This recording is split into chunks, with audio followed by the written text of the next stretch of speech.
अशा व्यासपीठांची फारशी आम्हाला सवय नसते. इथं प्रत्येक कार्यक्रम वेळेत चालू आहे आणि राजकारणी माणसांची अडचण अशी की वेळेत यायचं, वेळेत जायचं आणि सगळ्यात महत्त्वाचं ती कार्यक्रम पत्रिका मी वाचत होतो. त्यांनी माझ्या नावापुढं 15 मिनिट लिहिले. ती दुसरी अडचण अशी की इतके मोठे एक सेलिब्रिटी तर आहेत, विचारवंत आहेत, खूप चांगलं माझ्यापेक्षा बोलू शकतात. मी कशासाठी बोलायचा हा प्रश्न. कारण राजकीय भाषण करणं मला सोपं असतं, टीका टिप्पणी करणं सोपं असतं. राजकारणी माणसाला कुणाला तरी चांगलं म्हणायचं आहे,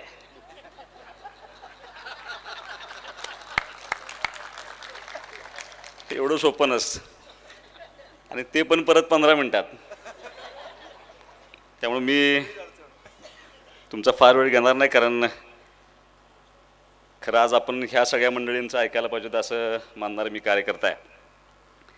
nature care fertilisers private limited आयोजित नेचर केअर सन्मान 2026 प्रातिनिधिक स्वरूपामध्ये काही महिला शेतकऱ्यांच्या सन्मानाचा कार्यक्रम आपण या ठिकाणी पार पाडतो. या कार्यक्रमासाठी उपस्थित ज्येष्ठ समाजसेविका ममताताई सिंधुताई सपकाळ, कृषीतज्ञ डॉक्टर आशिष वेले साहेब, श्री अरुण नाईक साहेब, कार्यक्रमासाठी या ठिकाणी उपस्थित आमचे महाराष्ट्र आदरणीय बाबा बर्वे. माणूस कितीही मोठा असला तर त्याचं मोठेपण कसं दिसतं. भारतीताई आचरेकर खाली बसल्या होत्या आणि मला ते सारखं मनाला असं खतखतत होतं की आपण वर बसलो आहे आणि भारतीताई खाली बसलेत. खरं तुमचं कौतुक आहे. वैभव दादा, तुम्ही सुद्धा खाली बसला होता. कार्यक्रमासाठी उपस्थित माझे सहकारी मित्र आदरणीय जयदेव बर्वे, आदरणीय कामाक्षवहिनी बर्वे, कार्यक्रमासाठी ज्यांना आपण पुरस्कारानं सन्मानित करतो ते सगळ्या माझ्या महिला शेतकरी, कार्यक्रमासाठी उपस्थित नेचर केअर फर्टिलायझरचे सगळे सहकारी, बर्वे कुटुंबावरती प्रेम करणारे त्यांचे सगळे स्नेही, पत्रकार बंधू आणि भगिनींनो, 15 वर्षाच्या राजकीय कारकिर्दीमध्ये अनेक कार्यक्रम केले. अनेकदा महिलांचा सन्मान करण्याचा सुद्धा प्रसंग मला बऱ्याचदा मिळाला होता. पण मी तुमच्या सर्वांचं मनापासून आभार मानेन की अत्यंत महत्त्वपूर्ण आणि वैशिष्ट्यपूर्ण कार्यक्रमाला मला तुम्ही या निमित्तानं निमंत्रित केलं आहे. पण या 15-18 वर्षाच्या राजकीय प्रवासामध्ये महिला शेतकऱ्यांना सन्मान करण्याचा माझा हा पहिलाच प्रसंग आहे. त्यामुळे मी तुमचं मनापासून या ठिकाणी अभिनंदन करेन. माझी इच्छाही अशीच होती की माझ्या बोलण्यापेक्षा ज्यांनी ह्या सगळ्या क्षेत्रामध्ये काही अचिव्हमेंट केले त्यांना तुम्ही पुरस्कार देताय, त्या पुरस्कर्त्या महिलांनी माझ्यापेक्षा बोलावं असं खरं माझी इच्छा होती. पण आता हरकत नाही, तुम्ही प्रमुख पाहुणा केला आहे तर त्यामुळं मी अगदी साहेब तुमच्यासारखं मोजून मला सांगता येणार नाही. पण किती मिनटं, 10 मिनिट 12 मिनिट चालेल ना, 15ची 16 झाली तरी सुद्धा काही हरकत नसेल असं माझी इच्छा या ठिकाणी व्यक्त करतो. मी फार कमी 2-3 गोष्टीवरतीच बोलणार आहे. खरं मागच्या कार्यक्रमाला माझे वडील कार्यक्रमाला उपस्थित होते. मी बाबांनी मगाशी आलेल्या त्यांची आठवण केली की एका कार्यक्रमाला भाऊ या ठिकाणी उपस्थित होते. आज मी या कार्यक्रमाला उपस्थित झालो. मी कार्यक्रमाला येत असताना निमंत्रण स्वीकारायचा कार्यक्रम असं होतं की शेतकरी हा माझ्या जिव्हाळ्याचा विषय आहे. माझ्या वडिलांच्या घराचं नाव सुद्धा शेतकरी आहे.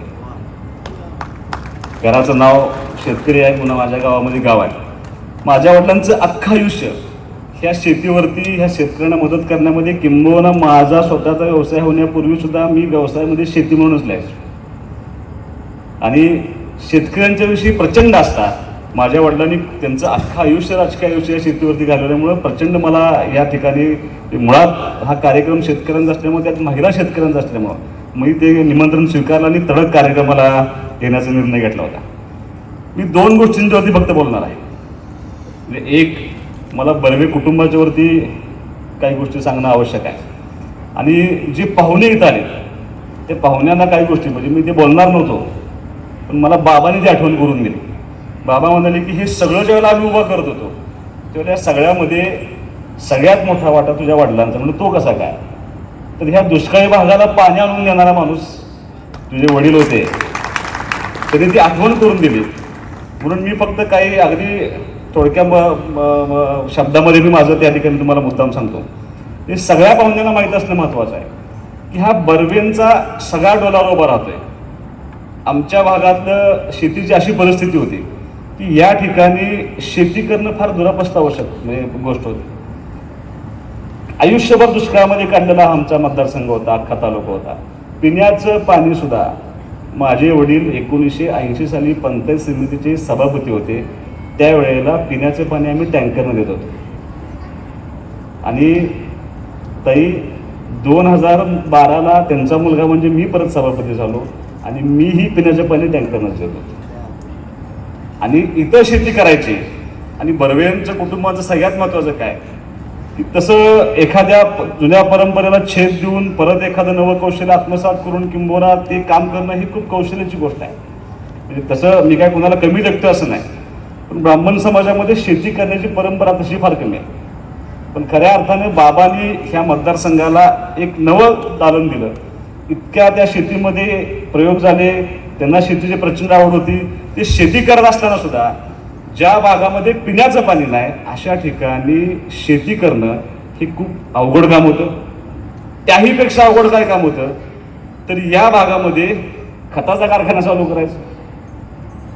आता पिण्याचं पाणी नाही तिथं खताचा कारखाना टाकायचा आणि खत विकायचं कोणाला, हा दुसरं अवघड काम होतं. आणि तिसरं अवघड काम असं होतं तो खताचा कारखाना सेंद्रिय. त्याच्यापेक्षाही अवघड काम बाबांनी त्या ठिकाणी करून दाखवलं.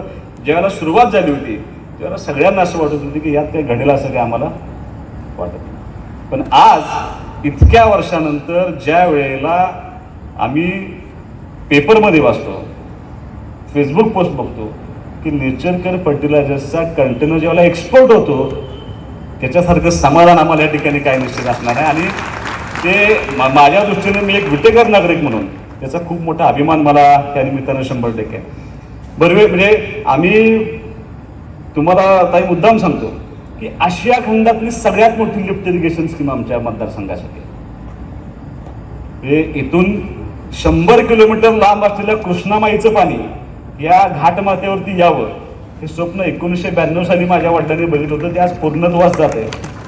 आणि आज 1,00,000 हेक्टरपेक्षा जास्त क्षेत्र, जवळपास 6 ते 7 तालुके, ज्या तालुक्यांना दुष्काळी तालुका म्हणून जो कलंक होता आयुष्यभरासाठी तो पुसला गेला. आज आमच्या तालुक्यामध्ये खूप मोठ्या प्रमाणावरती ऊसाची शेती आहे, डाळिंब आहे, द्राक्ष आहेत. तुम्हाला मी द्राक्षाचा मुद्दाम सांगतो. मगाशी एका माझ्या भगिनीला सत्कार करत असताना, पुरस्कार देत असताना त्यांचं गाव पळशी आहे. माझ्या तालुक्यामध्ये पळशी नावाचं एक गाव आहे आणि त्या पळशीमध्ये खूप मोठ्या प्रमाणावरती द्राक्षाचं उत्पन्न होतं. 100% एक्सपोर्ट करणारं गाव पळशी आहे. नाशिक हे द्राक्ष उत्पादन करताना क्वांटिटी खूप असते त्यांची, पण क्वालिटी जी असते ती माझ्या पळशीमध्ये असते. एक्सपोर्टचा दर तिथे ठरतो आणि तो दर नाशिकला लागू होतो. आता हळूहळू आम्ही पॅटर्न बदलत चालू आहे. डाळिंबावरती अवलंबून आम्ही तुम्हाला पटणाला ड्रॅगन फ्रूट आता आमचं उत्पन्नाचं नवं साधन आहे. मगाशी रायगडच्या माझ्या भगिनी भाषण करत असताना तुम्हाला एक धोक्याची घंटा सांगतो. आंबा आता आम्ही पिकवायला लागलोय. कोकणातला ताईंना माझी विनंती आहे की आम्ही आता इतकं सदन व्हावं लागलोय कारण एक आहे पश्चिम महाराष्ट्राच्या शेतकऱ्यांचं एक वैशिष्ट्य आहे. मगाशी प्रत्येक भाषणामध्ये शेतकऱ्यांच्या आत्महत्याचा विषय झाला. कोणीतरी सांगितलं की पुरुष आत्महत्या करतो, स्त्री आत्महत्या करत नाही. पश्चिम महाराष्ट्रात शेतकरी कधी आत्महत्या करत नाही. त्याला जे संघर्ष करावा लागेल, जे नवं करावं लागेल तो सगळे प्रयोग करत राहतो आणि स्वतःच्या शेतीतनं उत्पन्न घेऊन त्यातून मार्ग कसा काढायचा आहे. तर जातीवंत उदाहरण म्हणजे पश्चिम महाराष्ट्र शेतकरी. मी कुठल्या महाराष्ट्रातल्या बाकी लोकांना आवड होते असं नाही, पण ती ताकद, ती क्षमता मात्र आमच्या ह्या पश्चिम महाराष्ट्र शेतकऱ्यांच्या मध्ये खूप मोठ्या प्रमाणात आहे. त्यामुळं त्या पाण्याचा परिणाम इतका प्रचंड झाला आहे की आज ज्या भागामध्ये दुष्काळ बघा आता इतकी प्रचंड सुबत्ता आहे.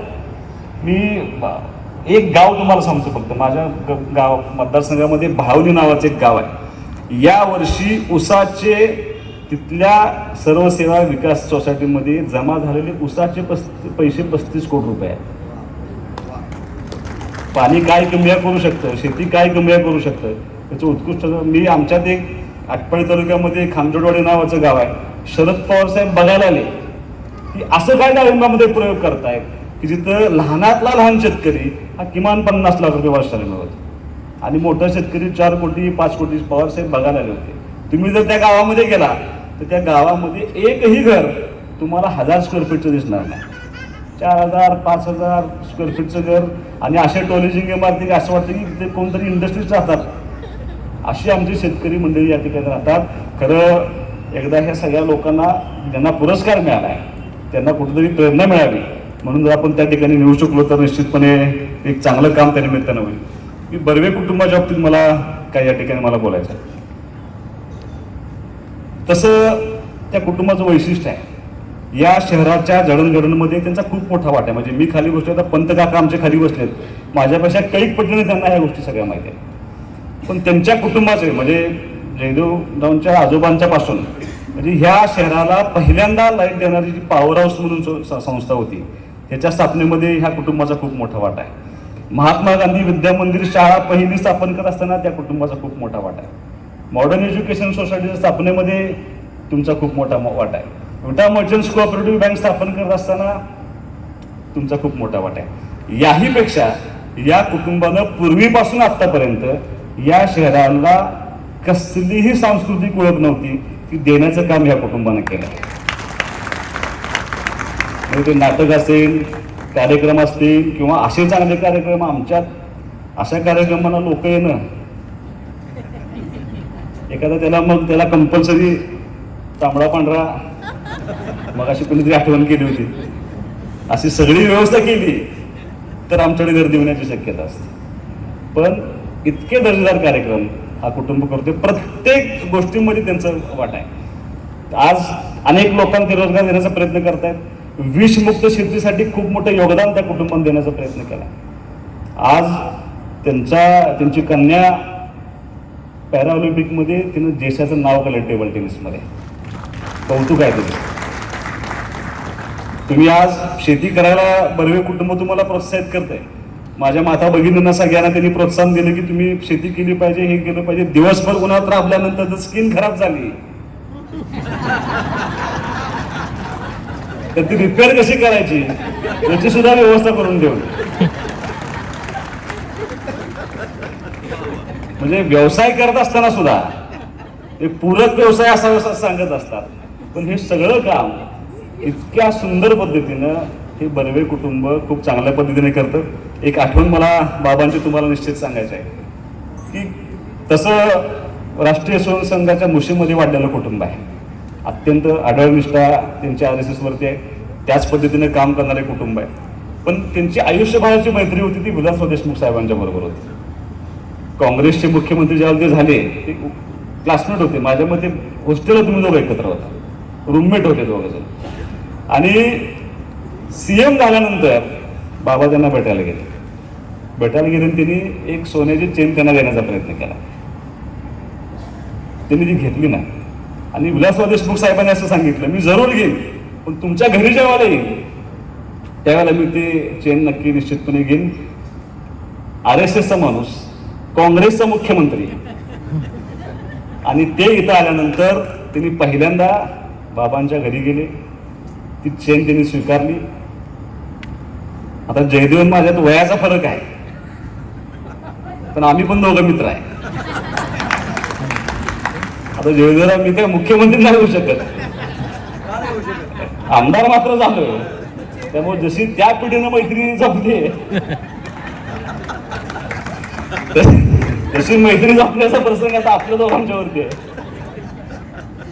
गमतीचा भाग सोडला ते सांगण्याचं मला एवढंच म्हणे, मी काय ऍब्सोल्यूट काय मागणारा कार्यकर्ता नाही, पण एका विचारधारेशी एकनिष्ठ असताना आपला मित्र कुठल्या पक्षाचा आहे किंवा कुठल्या समाजाचा आहे, कुठल्या धर्माचा ही कधीही न बाळगता या कुटुंबानं अत्यंत प्रामाणिकपणे ह्या शहराची, या समाजाची काही ना काहीतरी देणं लागतो म्हणून इतक्या निष्ठेनं काम करण्याचा या निमित्तानं प्रयत्न केलाय.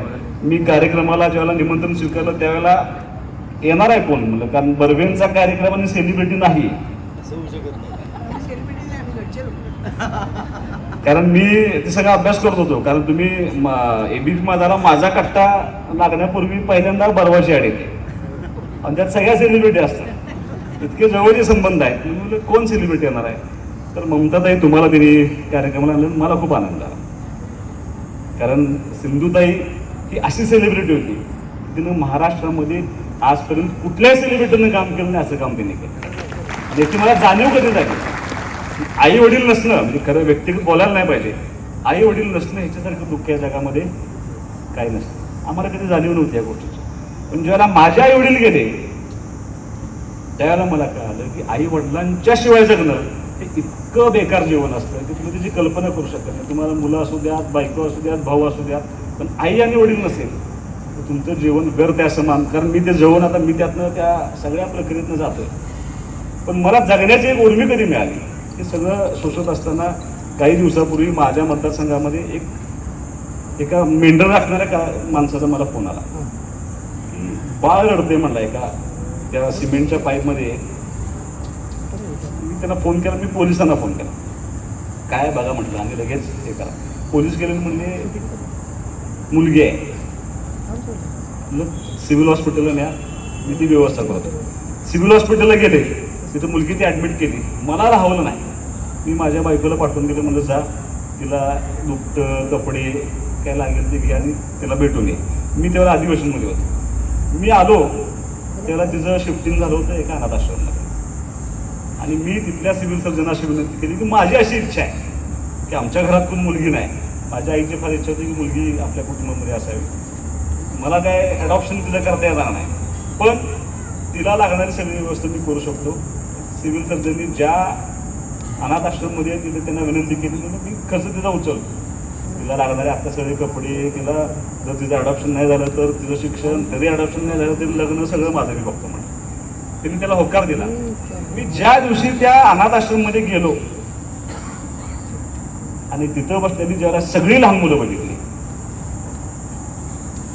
आणि मी खाली उतरलो, गाडीत बसल्यानंतर मी एवढाच विचार केला, किमान 42 वर्षापर्यंत मला माझे आई वडील बरोबर होते, ह्या मुलांनी पाहिलं सुद्धा नाही आई वडिलांना. पण ती जर जगत असतील तर माझं कर्तव्य आहे की मी यातनं बाहेर पडलो पाहिजे आणि जगलं पाहिजे. अशा लोकांना सांभाळण्याचं काम तुमच्या मातेने केलं होतं, जे आयुष्यभर कधी कोणी विसरू शकणार नाही. आणि मग आता ममताताई कवयित्री आहेत, गझल खूप त्यांच्या, आता गझल असं म्हणलं जातं की गझल हे वेदनेचं व्यक्त करण्यासाठी गझल गायली जाते. पण आमचा दोष आहे ना, आम्ही काय लक्षात ठेवलं, कसा धरावा नेम तुझ्यावर आणि कसा करावा क्लेम तुझ्यावर. मी 2दा-3दा खात्री केली, म्हणून तुम्हीच म्हटले ना, तर म्हणले हो. आता माझी अडचण अशी आहे की आम्ही कधी नियम धरला नाही आणि आमच्यावरही कोणी क्लेम केला. पण त्या राजकीय माणसाचं झालंय काय, त्या साऊथ इंडियनच्या पिक्चरनी आमदारांची मुलं एवढी बांधकाम केले की असा विश्वास बसत नाही कोणावर. त्यामुळे तो प्रसंग काय फारसा आमच्यावरती नाही. मी फारसा तुमचा वेळ घेणार नाही. अत्यंत चांगला कार्यक्रम, कारण मी जिल्हा परिषदला काम करत असताना कृषी पशुसंवर्धन विभागाला मी काम केलेला कार्यकर्ता आहे. शेतीवरती प्रचंड निष्ठा असलेला मी कार्यकर्ता आहे. माझ्या मतदारसंघामध्ये कुठलाही उद्योग व्यवसाय नाही, पण शेतीमुळं ह्या मतदारसंघाचं रूप पालटतंय आणि त्याच्यामध्ये ह्या कुटुंबाचा खूप मोठा वाटा आहे. असंच काम तुमच्या माध्यमातून या ठिकाणी घडावं अशी एक माफक अपेक्षा मी या निमित्ताने व्यक्त करतो. ज्या माझ्या माता भगिनींना पुरस्कार मिळाला आहे त्या सर्वांचं मनापासून मी अभिनंदन करतो. वैभवदादा, एकच माझी विनंती आहे की तुम्ही कार्यक्रमाचा शेवट आई कविता म्हणून करावी, फक्त माझी इच्छा आहे. तुम्ही करावी अशी अपेक्षा देखील करतो. तुम्हाला सर्वांना शुभेच्छा देऊन थांबतो. जय हिंद, जय महाराष्ट्र.